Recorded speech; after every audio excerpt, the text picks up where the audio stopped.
five parenting styles and their effects on life.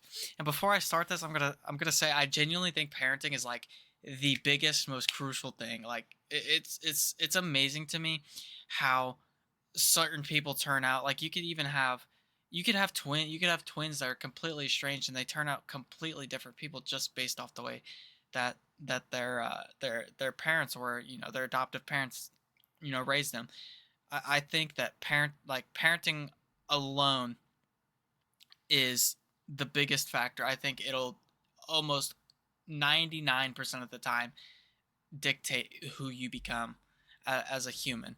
I think partly is natural. I think naturally some people can just be a little demented, but at the same time I think it's a lot to do with the parents and a lot to do with how strict a parent is.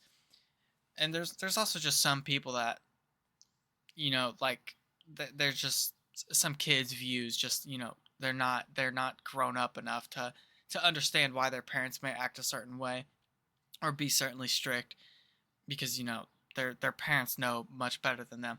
But yeah, I think parenting is very very crucial to the way that children turn out. And I think it's actually the biggest factor. I think school plays a very substantial role, but I think parenting is genuinely the biggest. I think having people that you can look up to like that, especially being your parents, because you're gonna love them unconditionally.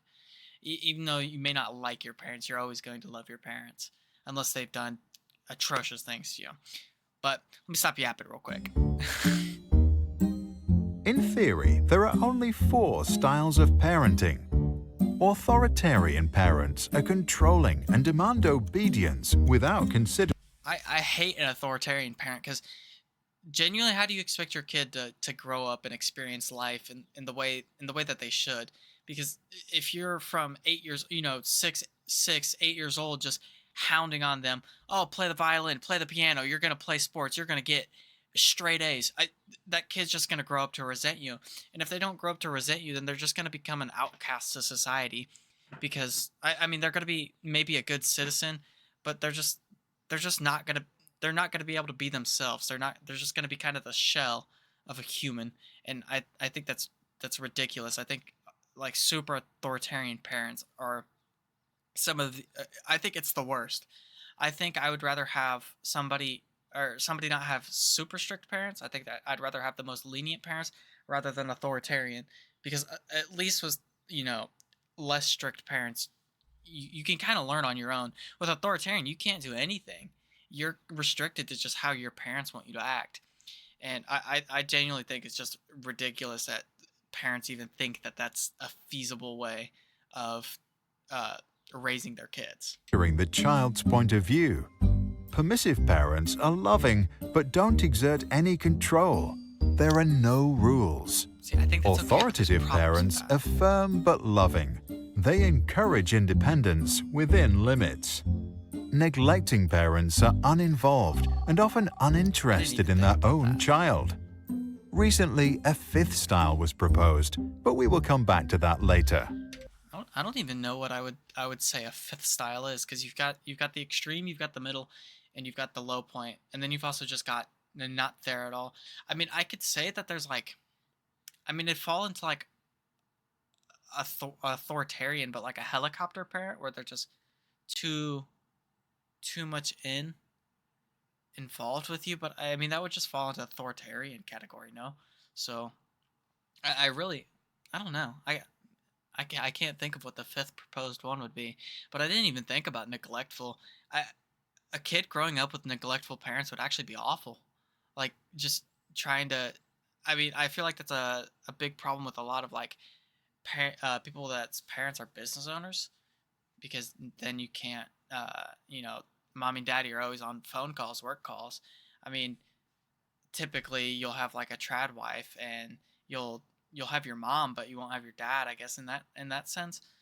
But I think that's probably the worst way, because especially if you're being raised by like a babysitter or something and not by your parents, that's gonna like affect your relationships in the future, because you're gonna have these issues that stem from your parents, and like a lot of people just won't understand, why you may act a certain way. But I'm yapping. We're not even 40 The seconds into this styles video, and I'm already range from 5 minutes in. Are we controlling and demanding to serious? complete freedom, and from Straight cold and yap. unresponsive to loving and receptive. Each authoritative, permissive, authoritarian, and neglectful parents have their place. To understand what it means to grow up with parents from each end of the spectrum, we can imagine the lives of 4 children. I think I grew up more around the like carefree. Like I didn't have too many rules. I really didn't have any rules, especially once I hit like 12. Like once I started getting to my teen years, I really had no rules, and like for me, I could pretty much go wherever. Like if I asked to go somewhere, like to a friend's house, I could go. You know, I would say my parents were more on like the carefree side. Now there were certain rules, like swearing for the most part was a no no. But once I hit high school, I mean, my parents didn't really care. Now I still don't swear around like adults and whatnot because I feel like it's disrespectful. But I mean, my parents don't care if I do, or I mean, they really didn't care if I did. So I think I grew up more around the around the upper right quadrant as compared to anywhere else. Maybe a little closer to the upper left, but definitely closer to this upper right quadrant right here.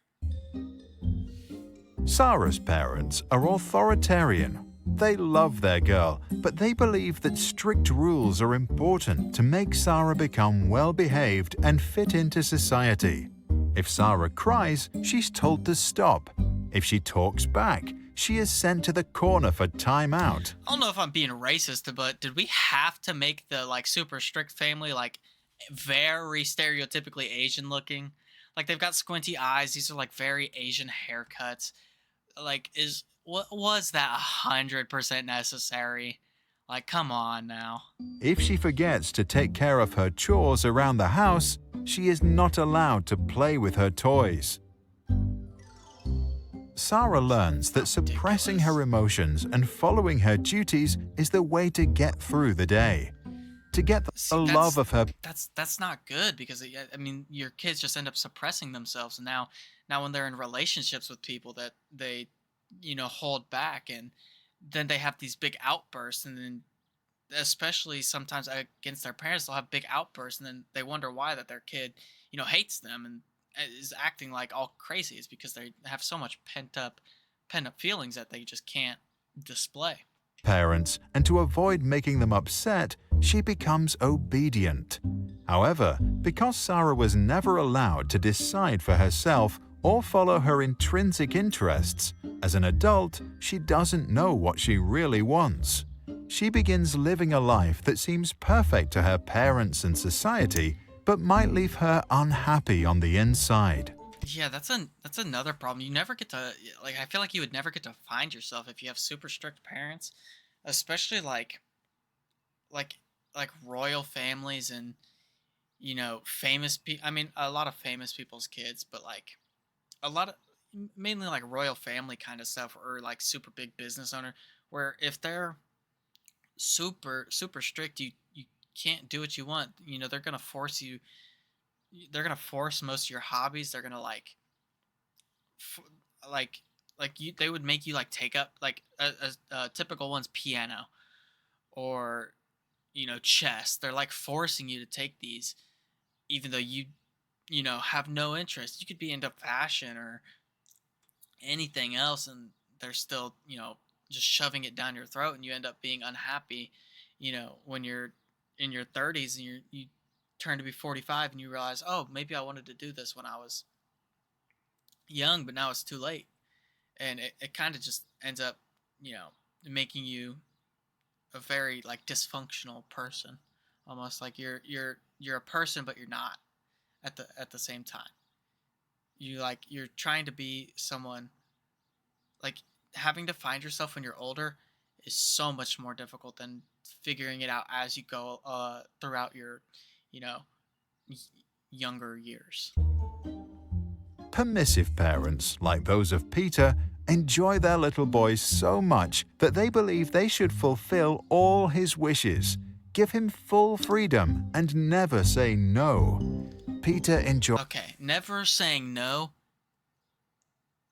I mean, I don't. There are two ends of the spectrum, but I think never saying no creates worse kids. I go back. I go back on my earlier statement. I think permissive, depending on how they are. If they never say no, then you end up with bratty kids, and I think bratty kids are 10 times worse than an adult who kind of doesn't really know where they're going or what they really want to do with their time.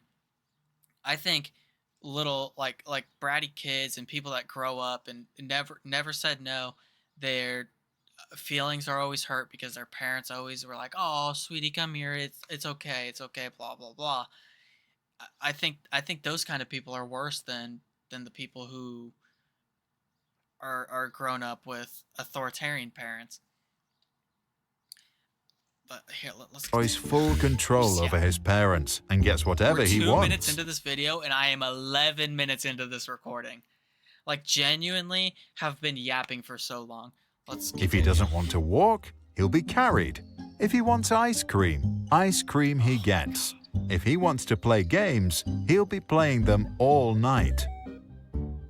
This is why brain rot has existed. I think millennials have done a decently poor job at raising their children to now where we have children that are like, iPad, give me my iPad. They start screaming and crying, and that's where we get iPad kids from. I think it's typically from the millennial generation, and it's ridiculous. I think it's ridiculous. I think iPad kids, like depicted in the bottom right, are some of the worst children ever. Peter grows up completely without borders and does whatever he thinks is right. He never coped with conflict, and he did not learn to control his emotions. The fact that he always got what he wanted made him a bad loser. As he grows older, he often acts inconsiderate and doesn't know his limits. You see, but I think, and I mean, I guess this is with every single one. There could be an outlier. I think with permissive, though, you have a better chance at being able to learn by yourself and, self-regulate as compared to like an authoritarian parent where you can't even, attempt to be on your own.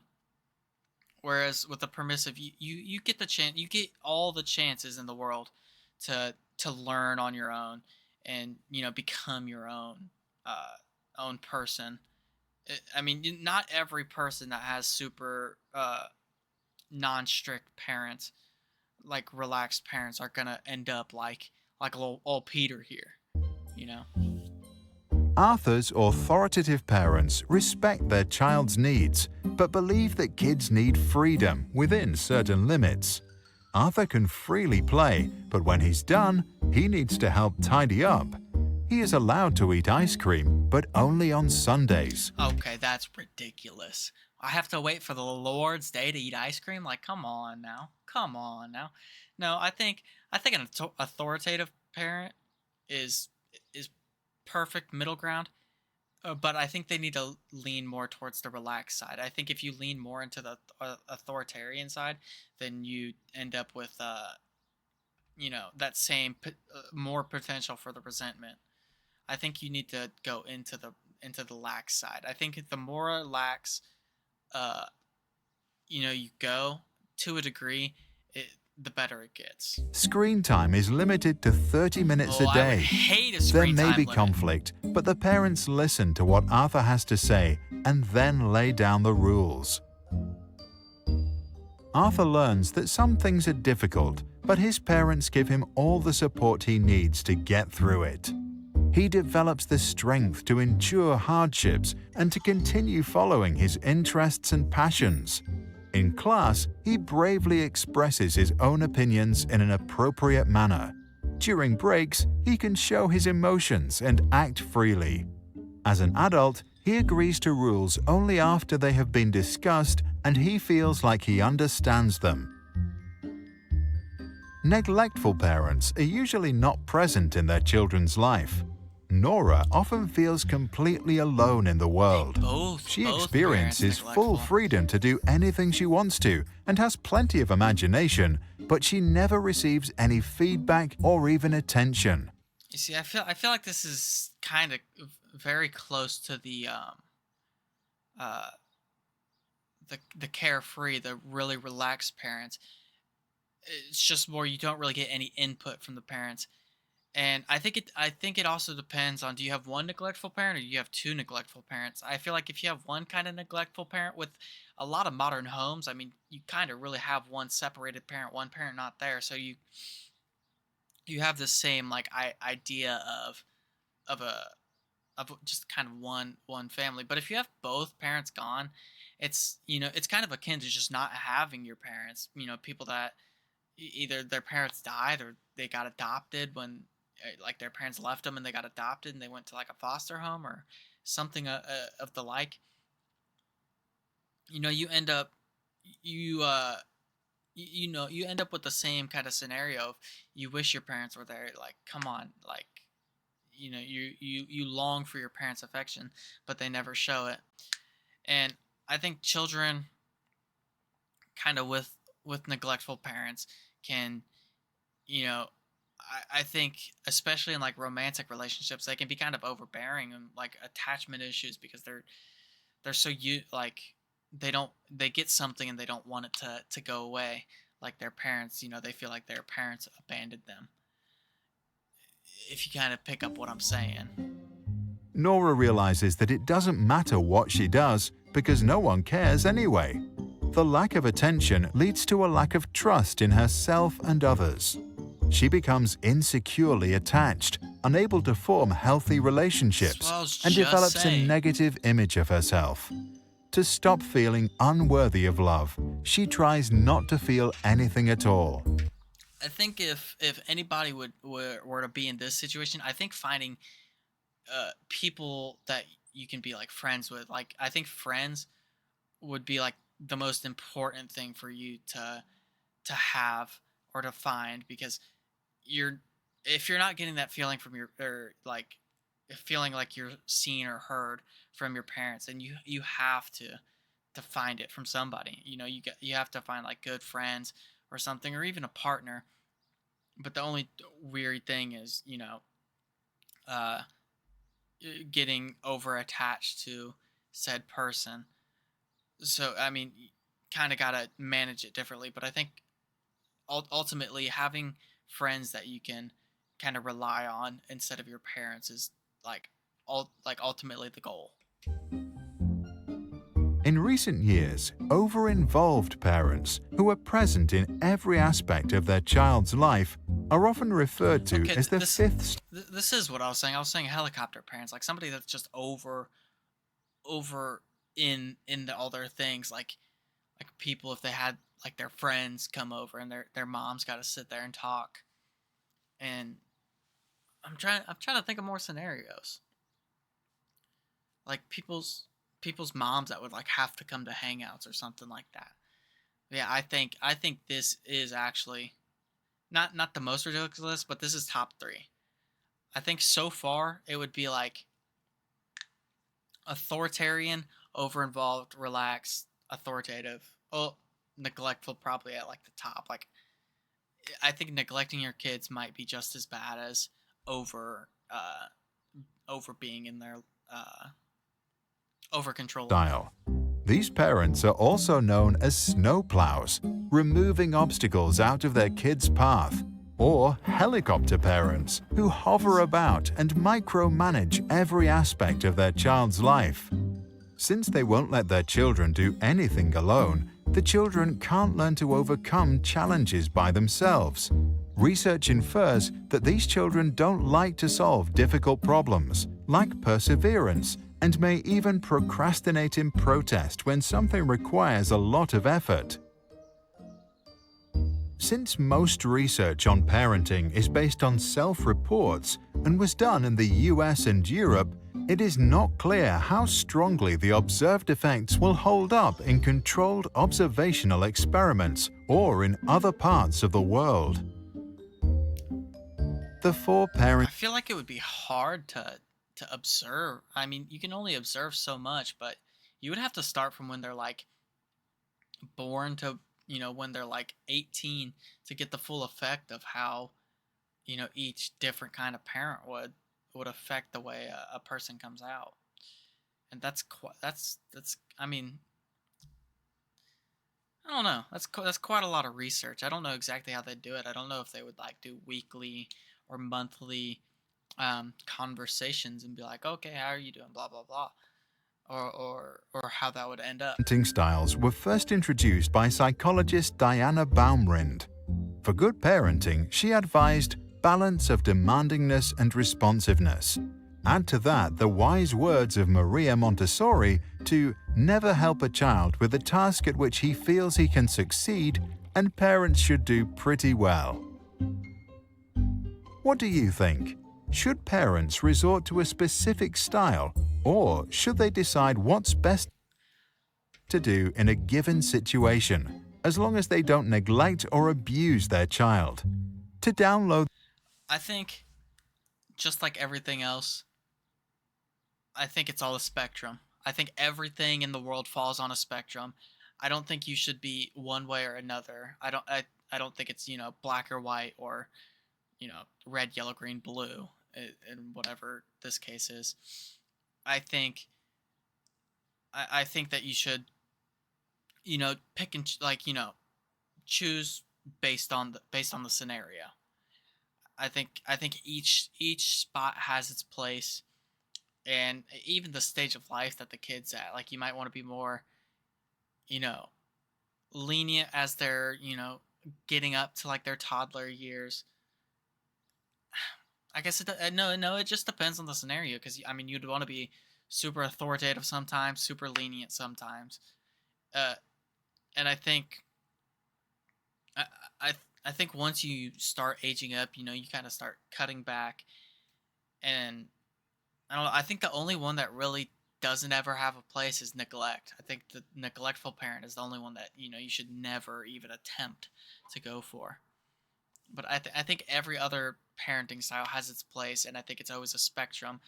I think I think there shouldn't be hard set parenting styles. But anyways, I've been yapping way too goddamn much. This was a great video. I actually was a lot more opinionated than I thought I was gonna be.